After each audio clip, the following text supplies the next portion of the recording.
And welcome, Sarah Tyler Walters. And I'm very pleased to have you here this evening. Thank you. And For yes, inviting. I'm sorry. Thank you for inviting me. Yes, I can say my name is Ingrid Nilsson and I live in Sweden. So I interview some mediums and well around the world. Mhm. And now I stumbled over you because I am interested in trance mediumship. Mhm. So I found you on the internet, and so I sent out a request of an interview. So I'm pleased that you accepted it. But I don't know anything about you more than I can see behind you. You have your Master Chow behind you on the Correct. picture. Yes. Yeah. Yes, I've been very lucky to have portraits done of both Master Chow and the Oracle, which are the two different spirits that come through me in trance. So that, as you say, is a portrait of Master Chow. Yeah. And the other one is The Oracle, they're a collective consciousness that also speak through me. So okay. very different. You'll get to see Chow in a little bit. He's very engaging, very funny, very down to earth. And then the Oracle, kind of sort of much bigger picture, if you like. Yeah, it will be very interesting to meet him. Um, Well, can you tell me a little bit how you got into this or how did it begin? I've been aware of spirit my entire life, saw them, spoke to them. Gosh, our house was full of them when I was a kid. It was perfectly normal for me to be having a conversation with a dead person. I used to bring them home from school and all sorts. So being around mediumship in that sense was just the norm for me as a child. Mm. But trance wasn't something I knew anything about. So I knew about mental mediumship as you see it today, the bringing through messages of survival, but trance was completely foreign. I knew nothing at all about it. And when I went to develop and train as a mental medium, and I did that at the London Spiritual Mission, the trance just sort of crept in around the edges. And I wasn't really aware that I wasn't doing mediumship the same as everybody else until it was sort of pointed out to me that no, actually, you might be doing trance instead. And that was the first I really knew about trance. And then once I got a chance to kind of step in and go, okay, let's try this trance thing, Mm. it was just like coming home. It was just so obviously where I sat and where I needed to be. And it was just kind of this feeling of completeness in a sense. You know, I love mental mediumship and I'd grown up knowing about it. And that Mm. to me was what I thought a medium did. So this trance mediumship thing was this whole new world of stuff that spirit could bring through, different types of communication, different types of energies. It was this very exciting kind of place because it's so much more dynamic as a work. But Mm. from the point of view of mediumship, you know, I've just it was always in me that that was something I would do. But when your Master Chow comes through, Hmm? can you hear our conversation or? It, I'm not aware of what he's talking about because it's none of my business. My job is to step out of the way, to, you know, I liken it a bit to being on a crowded bus or at a crowded party. You know, there's conversations going on, but you're not really listening to what anybody's saying. So because Chow is quite tactile, and if I am seeing a client in person in the days when we could do that, he would hold people's hands to make a connection to them. So I need to have a little bit of spatial awareness for that. So I get Mm. a bit of babble, kind of like babble noise, but not what's being spoken about. I have no memory of it. That can be slightly embarrassing because I also forget the person. So if Mm. I met them 6, 10 years later, I have no idea who they are, and like Mm. no recognition at No, all. um, Um, which sometimes gets a bit embarrassing because you know I always ask client have they had a session, a trance session before, and occasionally they do have to point out, yes, Sarah, we've had one with you. mm. No idea who they are. No. Is your family, when you grew up, were they spiritual or? Yeah, I'm very lucky. I'm third generation maternal and paternal. So mediumship, palmistry, there's a little bit of something on Mm, both sides of the family. So when I was talking to people as a kid, perfectly normal. My parents didn't worry about it. My brother didn't worry about it. All my aunts and uncles all knew about it. So I was so lucky that I grew up in a very accepting family of it. And to the point that my father knew mediums and had a connection to some of the mediums at the London Spiritual Mission.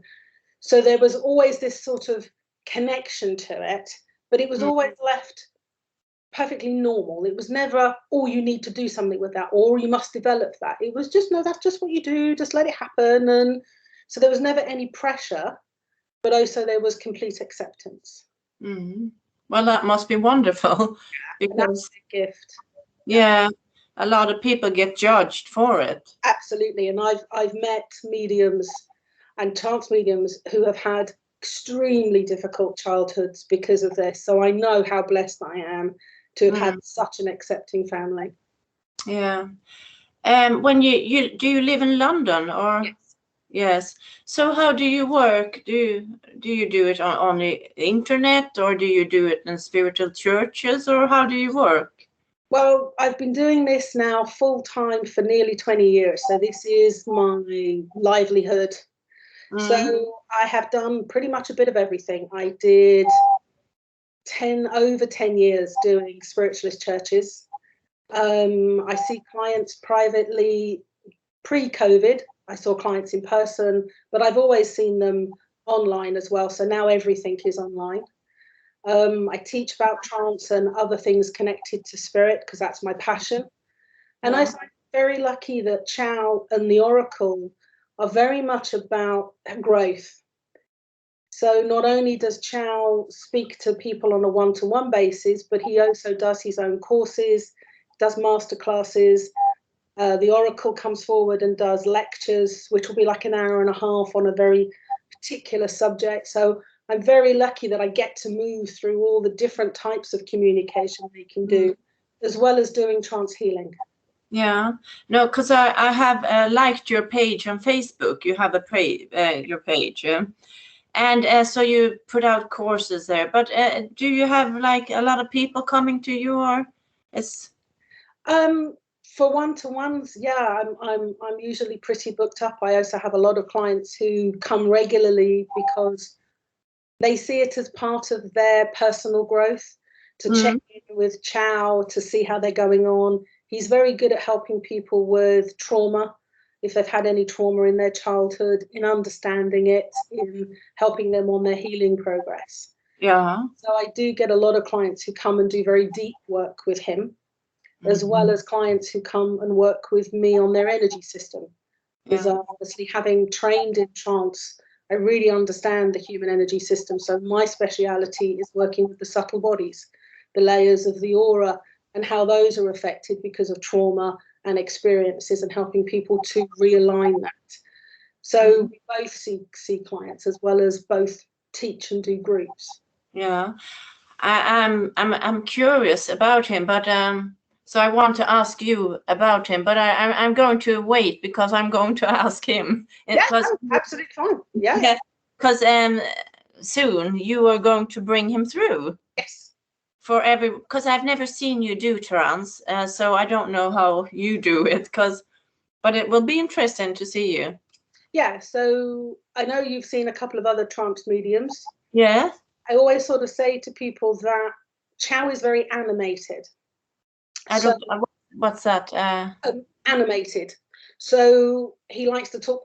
If the camera only lets you sort of see the top half of me, but normally if we're in a lecture hall when he's doing a lecture, most Yeah. people who know us very well know that he has a habit of grabbing the chair and moving it to the edge of the stage because he likes to hang his feet over the stage.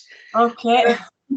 And he, he'll talk with his hands. So he's not still He's, fully present, fully physical in that sense. Yeah. So when he does come through, you will see on the camera a bit that my face changes a bit and the voice changes a bit. But the his personality very strongly comes forward. But has he been a doctor or anything like that? No. I know some of his past lives, but the thing is, he's had so many. I don't know all of them. No. He definitely has a good understanding of the physical body, and people do talk to him about health issues, but he's never made me aware of a particular life when he was a medical person. But he wouldn't surprise me, because he's had thousands and thousands of human incarnations. It wouldn't surprise me that there was a doctor or a nurse or a medical practitioner or a wise man somewhere in that, if not more than once.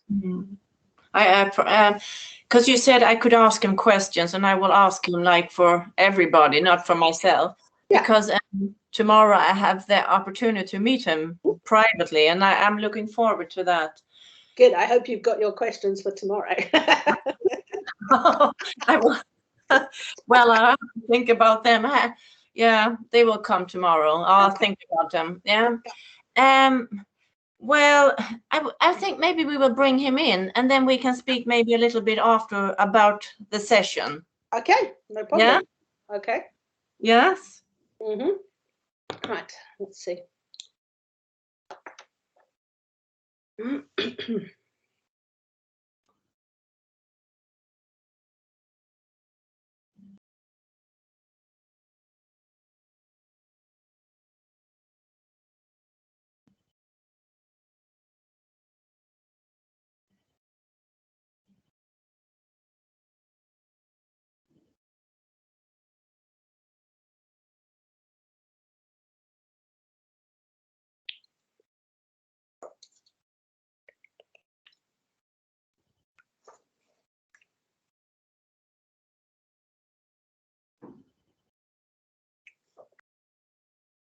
Oh, good evening. Good evening, Mr. Chow. So how are you? I'm fine, thank you. How are you? I'm dead. You're dead. Yes. I was speaking to Sarah, and she said I could ask you some questions. Yes, I like questions. I like being challenged. Yeah. Could you tell me a little bit how of your past life? Who were you then? Which one? Well, the latest one, perhaps. Well, the last one in your chronological timeline? Yes. Okay. So the last one, if we work through your linear time, would be around about the Second World War. A little boy called Johnny who died from his own stupidity. So was he an Englishman or? Yes, he was on this landmass, yes. Yeah. Can you tell us a little about you? What do you do when you come through to people to help them? How do you work?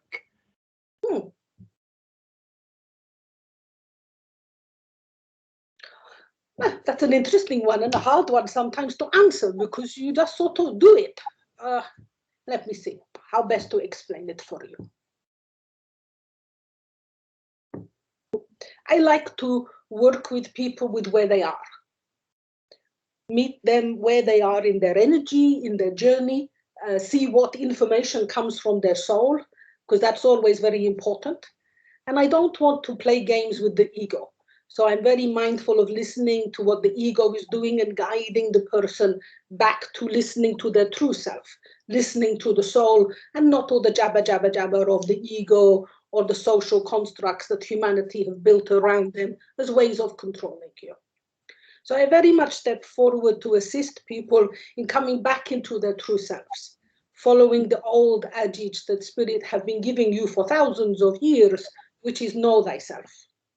Because that's the key. So many of you do not know who you are anymore. You've got so lost in your own head, so disconnected. I like to come and help you reconnect in that sense, step back into you. I work very much with guiding people into finding who they are, into allowing that person to blossom again. and into being led by their soul, not by their ego, not by outside influences. Mm. I think that is very interesting. I think about the ego sometimes, because we come down to earth and then we get this ego, and we don't want to have the ego, but still we have this ego. Oh, but it's important to have ego. Ego serves a purpose. The problem is it's not doing it anymore. It's gone into extremes. So the ego has a function, and it's important to let the ego go back into its function. Because without it, you would muddle along, but you wouldn't have enough oomph. So the ego is there to give you that bit of drive every now and then, because you have free will. So you have to balance out free will. So ego gives you a little nudge. Problem is, when ego is out of balance, it starts to take control, starts to push you into superior thinking or inferior thinking, that I'm worthless. And this is where it gets out of balance. So an out of balance ego is a problem, but having an ego is not a problem. No. So how do you get the ego in balance? How do you do that? You have to look at which way it's gone. Has it gone up or gone down? Yeah. So if it's gone down into worthlessness, then you need to look at issues around self-worth and around self-love. If it's gone up into the arrogant, superior, you have to start bringing the person back down into themselves, helping them to reconnect with reality, reconnect with their bodies. Often there's a lot of disconnection to the body. So it does depend what the ego has done. But often, if the ego is out of balance like that, there's going to be a wounded inner child there, or some form of trauma or distress or disconnection that usually occurs in childhood that needs to be healed and corrected. You know, I've been wondering about another question. You know, when you come to spirit world, when we die, is it like this that we know everything? Do we know everything there? Which part? I mean, when the soul goes home, do we know everything? No. No. When your soul, we'll take your soul, when it goes home, it will know what it has experienced in this incarnation.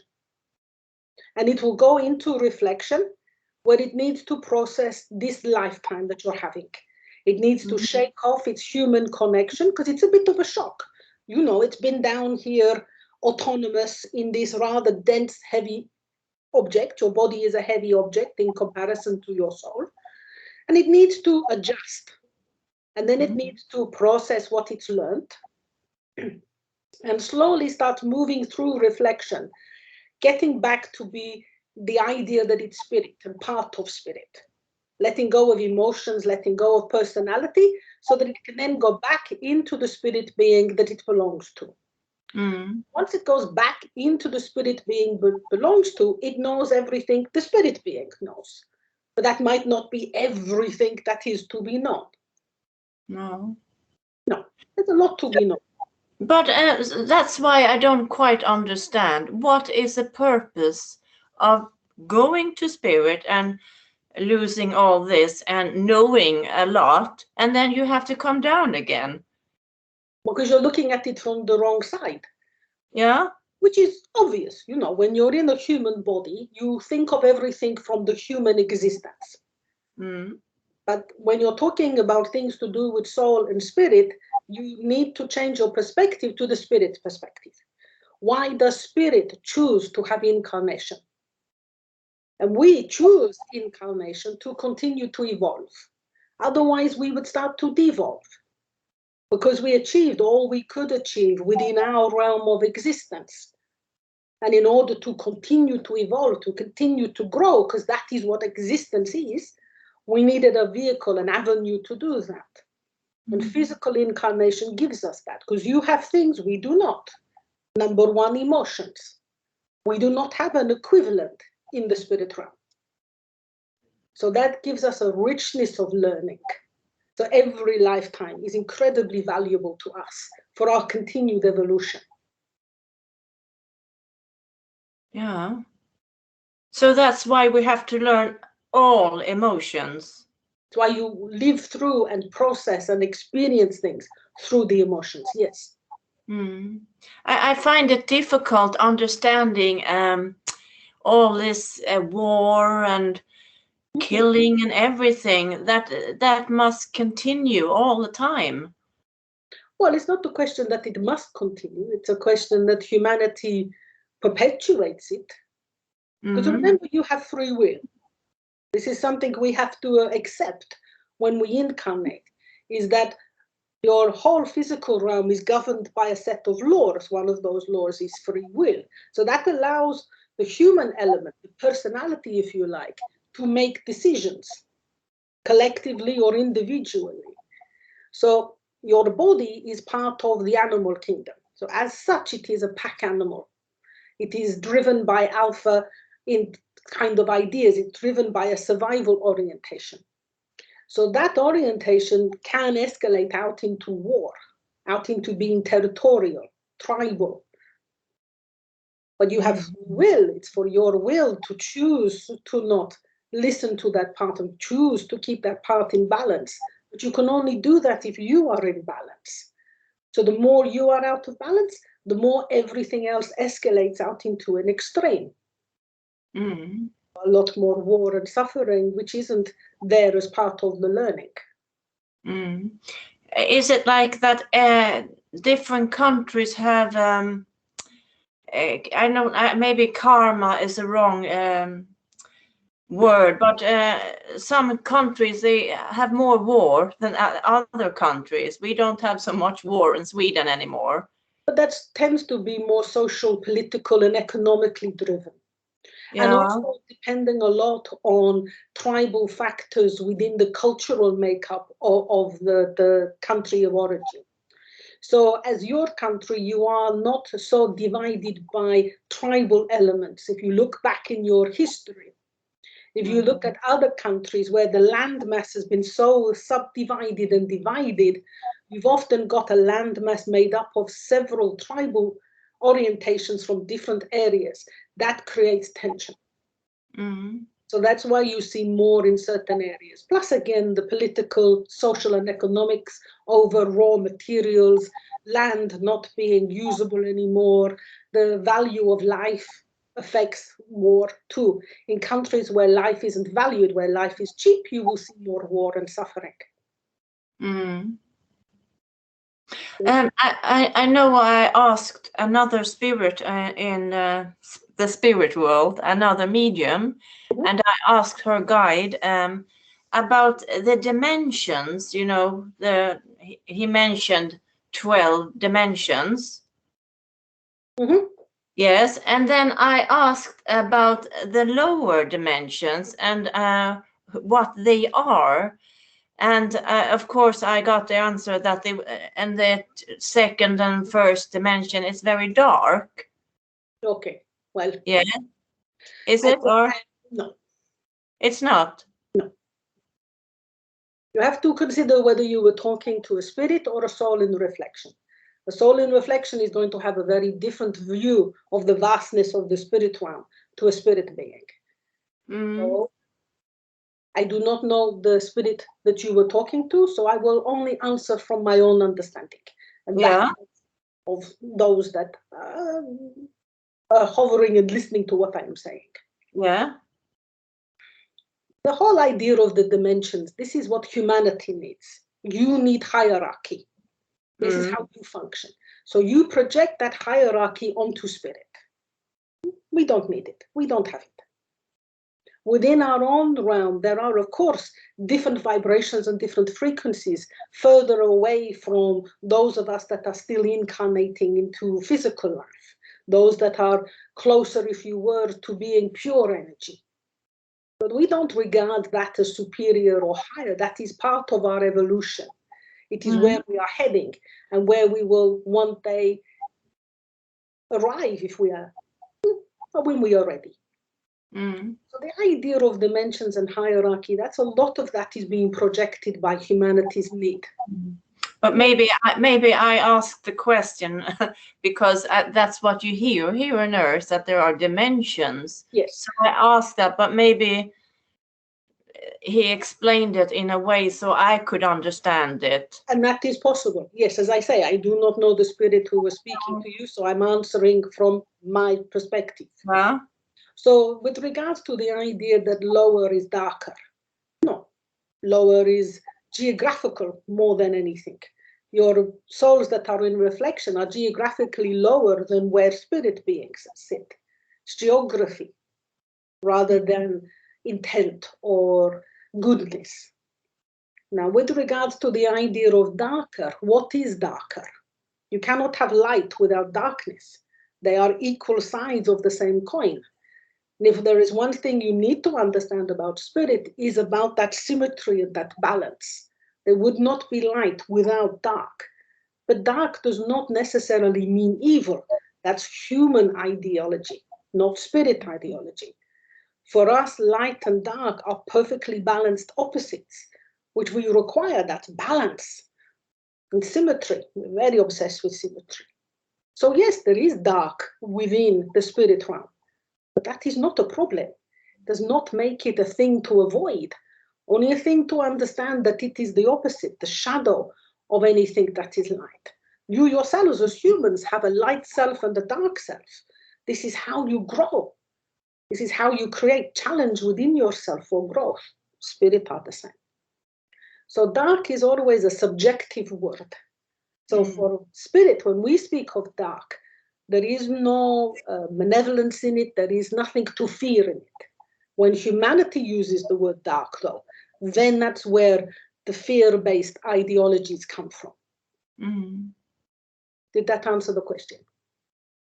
Yes, I think so. It's difficult to understand because maybe in generations, Bible and all says about hell and Yes. all these things. That is about control. Yeah. Controlling you through fear. If you fear something, then they can control how you behave. So you need to be mindful that a lot of information is often geared towards social control. And fear is a very powerful weapon to control individuals and masses of individuals. But fear is part of your emotional makeup. There is no fear in spirit. We do not fear anything. No. Even when we faced our own potential lack of extinction, if you like, our own journey towards nothingness, we didn't fear it.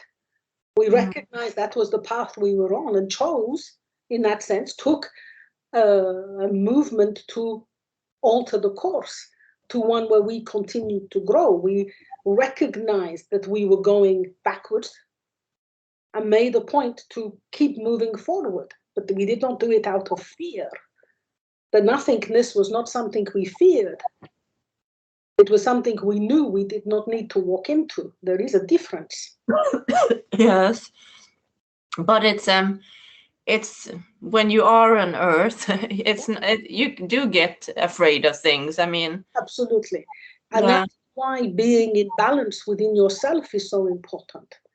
Because when you are sitting in harmony within yourself, fear is proportional. Fear is then sitting in your survival instinct and keeps you away from, dangerous things like fire. Fire burns. That is what your fear is there for. When you are not in balance, when you have any sort of emotional wounds, fear escalates. Fear dominates. It's not meant to do that. That's part of the imbalance, part of the not being in harmony with self. That's why we try to help people come back into harmony with self and allow fear to go back into its proper position as a warning system, something that is important for your survival, but not telling you everything is a threat. Okay. Important. Yeah. Sarah said I should ask you a lot of questions. No, I don't mind. I like the questions. Yeah. I ask sometimes karma. Does that exist?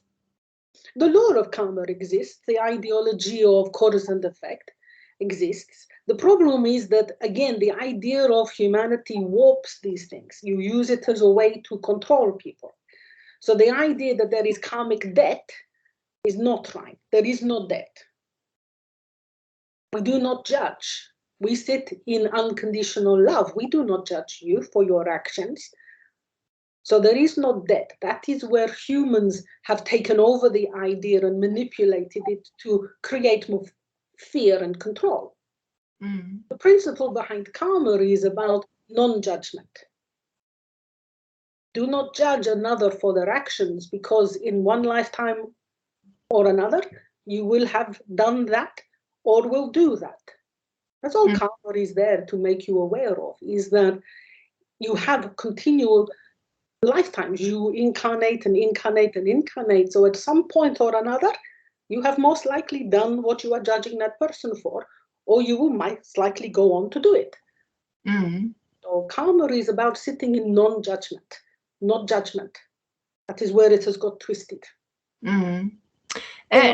Do you always incarnate with the same same family? Like, is it always the same? No. It get very boring. Yeah.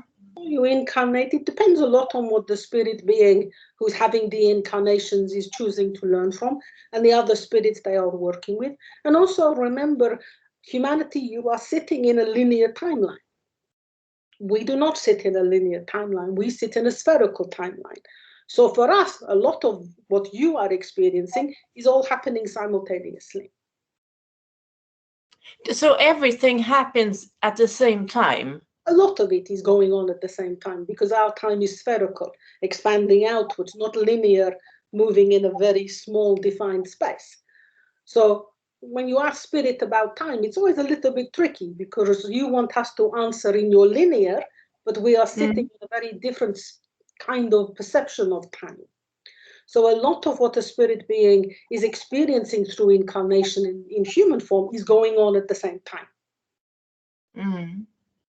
But I know that's a little hard sometimes for humans to get their head around when you see time only moving in a straight line. Yeah. Yeah, it's difficult because sometimes when spirit can come through, they can come from like Middle Ages, but in some way they must have incarnated again, but still you can get in contact with them from that time. Yes, and again, you need to consider whether you are talking to a soul in reflection who may have had that lifetime in the Middle Ages and still be sitting in reflection because they have got themselves quite stuck and don't want to move out, or whether it is the essence of that lifetime coming from the spirit being who had that incarnation. But is there a part of every, let's see, I'm sitting here. Is there a part of me in spirit world? Well, your spirit being that your soul belongs to is in the spirit world. And it might have countless other souls in reflection that all belong to it. You are just a soul that is incarnated. Yes, it's difficult questions to understand when you are human here and life, but you do have to take a step back from the human perspective if you can, and turn your perspective upside down to consider things from the spirit down instead of humanity up. But I appreciate that can be quite a shift of thinking. Yeah. But it does allow things to line up slightly better, when, particularly when you're talking about past lives and incarnation. If you turn it around, coming from the view of what the spirit is doing, it does actually tend to make a lot more sense. But sometimes it seems here on Earth that maybe one person or something says a law is in a way, then everybody follows that law. But maybe it isn't so even. But that's free will. Yeah, yes, but I mean, it is like goes around and people believe it is so, but maybe it isn't that way. But again, that's why it's so important to be in connection with your soul. Yeah. Because your soul is what anchors your discernment. So if you are sitting in imbalance, you are very easily led by things that feed into whatever the imbalance is. So the ego that's out of control. So if the ego can use something to enhance its control, it will do. So this is why self-healing is so coming back into self. If you are standing in your true self, it's much harder for you to be misled by these things. See it for what it is. You can discern much better. And your soul can guide you much better and manifest what you need much better when you are sat in yourself and not up here looking upward all the time. Your life is ahead of you, not up in the clouds. Yeah. Can you tell us listeners about Mr. Chow? Is it Chow? Chow. Chow. Is it? Can you tell who was he when he lived? Oh, so the incarnation that was Chow predates your Christ. So about 300 years before you chronologically would consider the birth of your Christ.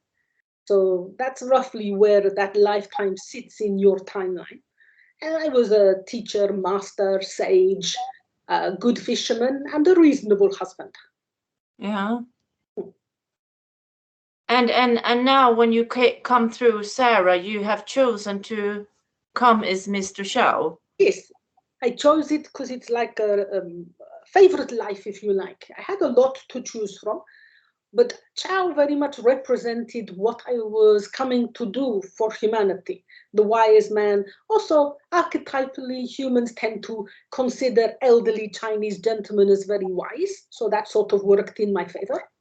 But the lifetime was also a lifetime that is very comfortable. It's a bit like a pair of old slippers, if you like. It's a life that represents very much what I wanted to help bring to people. A life where it was lived to the full. There was a lot of contemplation and consideration, but also laughter. Laughed all the time, because it's the most wonderful medicine. So it was a rich life, but not a wealthy life. No. It's rich with experience and rich with personal understanding. And that's why it's a good representation. And it's a life that people resonate with. People rather enjoy the Chinese sage. So the people coming to talk to me are very accepting of it. If I stepped forward as my last incarnation, Johnny, the 12-year-old boy, don't think people would take him very seriously. No. So it's about using Chow as the persona that as a spirit being I speak through. And before we finish here, is there anything you would like to share that you find important for humanity to know or anything? Oh, there's so many things that are important, but I think based on what we have discussed today, the importance of coming back into self, coming back into your body, listening to your soul, taking your lead from the soul, not from the ego. Recognizing that the soul knows what you are here for, knows what you're about, knows who you are. You reach out to spirit all the time with those questions, but the answers are literally within you.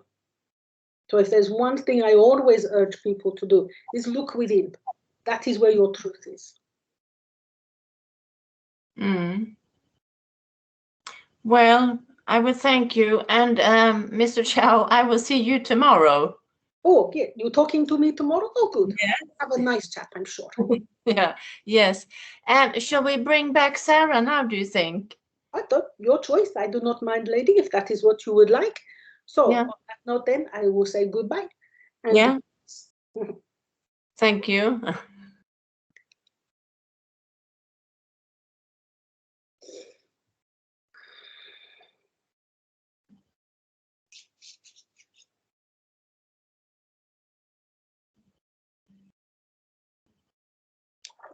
Okay. Yes, I didn't want to keep too long because I don't know how long I should do this, but he was a different character from. They are all different. Well, yes, because it does depend on the experience they bring forward and the type of spirit energy that they are. So he has a wealth of understanding of what it is to have human incarnation. Yeah.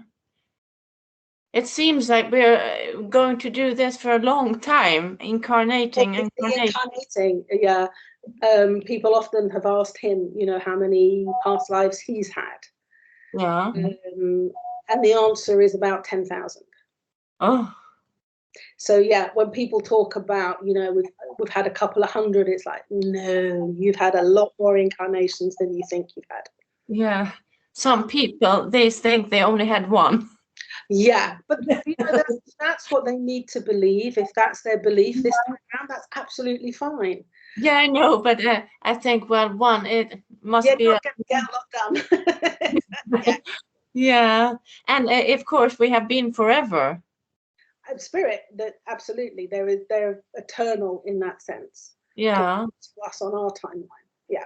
When he mentioned that we go down here to they use us in a kind of way, or we use ourselves in a kind of way for the emotions and everything. Yeah. I felt like you know, a research rabbit, or what do you say?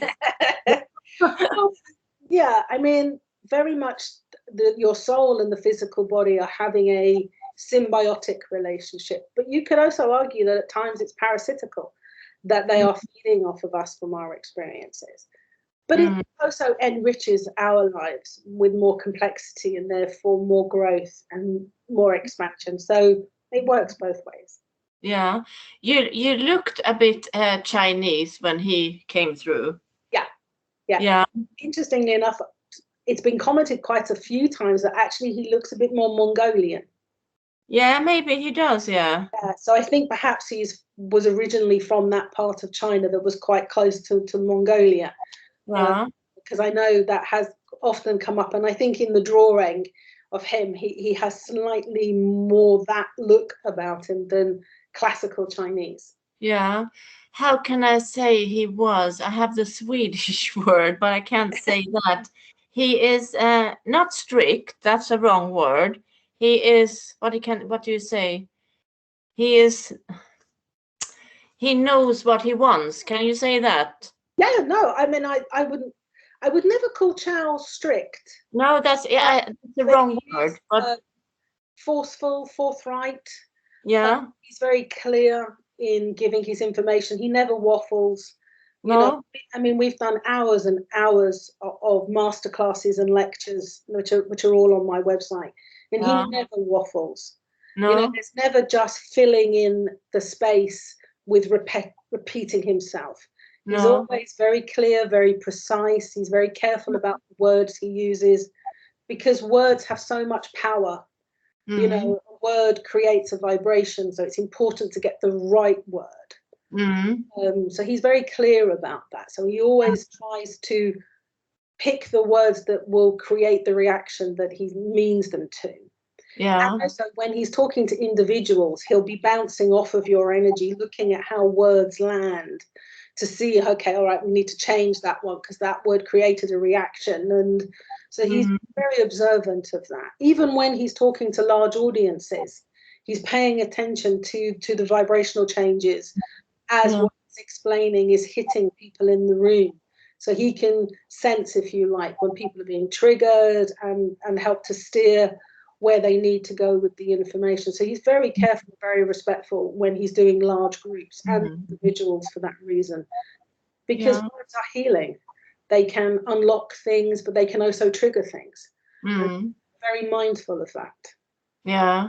But I like when they are clear and say what I don't like when you like try and like cotton wool and that. And no, it's better to be clear. Yeah. But I was thinking that is not really him. He just uses that lifetime when he absolutely, yeah. So the spirit being that steps forward as Chow has had this vast array of lifetimes, but needs for us, for our acceptance, for our way of connecting with it, we do better if we can connect with an archetype. So Master Chow, that lifetime very much sits in that archetype of the Chinese philosopher. And he was, in that lifetime, a sage. So it allows people to relax and to engage with him and not think about this vast spirit being that's had all these lifetimes, you know, but focus down on, I'm having a conversation with this little man. And then they do. They have deep, very meaningful conversations because all of the rest of it just drifts away. and they're just sat there talking to Chow. And very personal, very deep, healing conversations people have with him, because they do forget that he's a spirit. They do forget that there is this vast other, lots of life behind him. But as those other lifetimes come in, he picks information sometimes out from those other lifetimes, because he's often talked to people about things Chow, that man, would not have known about. No. You know, I've had scientists come and talk to him, and people in medical professionals come and talk to him about a vast array of things. I had one of my writing students actually spent several years writing a book where he was looking at quantum mechanics and science and how that sat with spirituality and the bridge between the two. And he wrote the book and then spent 2 years coming to see Chow to refine the book. And Chow helped him refine bits where he said, okay, I've got theories here that clash. Where's the truth? Where's the right bit? And Chow helped edit his book. So, he's quite diverse like that. Yeah, a final question, because I could sit here for ages. But what kind of relationship have you had with him incarnated? Oh, gosh. Well, when I started doing trance, I brought through quite a lot of angelic beings. Gabriel has a very fond place in my heart. I had a beautiful Tibetan monk. And there was this Oriental gentleman in the background. And when he felt I was ready, when I'd got to a place where we could start to build our relationship, he stepped forward and introduced himself as Master Chow. And he's never left. No. So we've been together now, nearly 20 years. And it is like a marriage. In fact, it's more intimate than a marriage. Yeah. Because that's how well we connect in that sense. And the more I grow and allow myself to unfold my journey, the more I have allowed him to do. Because in the beginning, when he first came through, and he knows, we joke about this, he sounded very much like a fortune cookie when he first started to come through, as he was getting used to speaking through me and I was getting used to trusting him. The more I've trusted him over the years, the more what he can talk to people has expanded. So that's the beauty, I think, with trance mediumship, is if you, the trance medium, continue to grow, you allow them to keep bringing through more and more. And that's why the oracle then stepped forward when they felt I was ready to let them start coming through. Because if you think Chow with his 10,000 lifetimes is quite something, the oracle is a collective consciousness. And there's one remark of theirs that it always kind of makes me smile. Because as a trance medium, I never remember what they say. And people love to tell you what said. Did you know he said this? So on one occasion, years and years ago, someone was asking the oracle about how old they were. And their answer, I think, was just beautiful. They just said, well, we remember when your planet was born. Just to give you a slight idea of, their place in everything. I just thought that was such a beautiful answer. Because it gave us a timing, but also not a timing in that sense. It just let you understand that they're ancient. They're an interesting complement to Chow. And also at one point, the oracle had started doing lectures and they were a little dry. So Chow let me know that he was going to go and join the collective for a while to teach them humor. How to be humorous, how to deliver a slightly lighter conversation. Yeah. It was a very interesting couple of years that he would merge with them. So he would come out and be Chow, and then he would merge with them and speak through them, which was very strange for a while. And then he stepped back out again once they had grasped this idea of humor and what it was, to help them when they were giving the lectures, to take it slightly out of that too heavy, kind of too up here, bring it down a little So it was interesting to watch the progression of their lectures too. Mm. And the last lecture they did together. Chow and the Oracle did one last Christmas, which was the story of incarnation, where the Oracle did a bit, then Chow did a bit, and they moved through the idea of incarnation from the Oracle's perspective, which is much more ancient, to Chow's perspective with all these human incarnations. So it's a fascinating listen. They're gearing up for their next one this December, which is on forgiveness. So a very diverse cross-section of things they like to talk about. Is it on your... The story of incarnation is on my website for sale, and tickets are available for this December for forgiveness. So you'll see on the site the types of things they talk about. Chow is very famous for his Chinese New Year masterclasses, which is him using all of his Chinese background, which is really interesting. And then there's lots about very key things: ego, self-worth, relationships. We just did the wounded inner child, for how to recognize it and help it with healing. So it's a lot about how to be your most authentic, healed, harmonized and balanced self. Well, Sarah, for those who are interested in you, let's see if I can pronounce your name. Sarah Taylor Walters. Close. It was difficult before we started to. Don't worry. And they can go in and find you on Facebook. Facebook, Instagram, you'll find me on all the platforms. And one of the joys about having a double-barreled surname, there are only 3 of us in the world, and they're all me and my family. So you'll find me. Yeah, if you Google Sarah Tyler Walters, you will find me on one of the website. Yeah, I found you. So I'm very pleased to have had this little interview, and I have met Mr. Chow, and tomorrow I will learn perhaps a little bit more about myself. Absolutely. Yes, yeah. We enjoy that, I'm sure. Yeah. So I would like to thank you so much for coming. You're very welcome. Thank you so much for having us both. Yes. And maybe we'll see each other again. Yeah, we'll see each other tomorrow. We'll see each other tomorrow. Absolutely, Ingrid. Well, thank you very much. Yeah, bye-bye.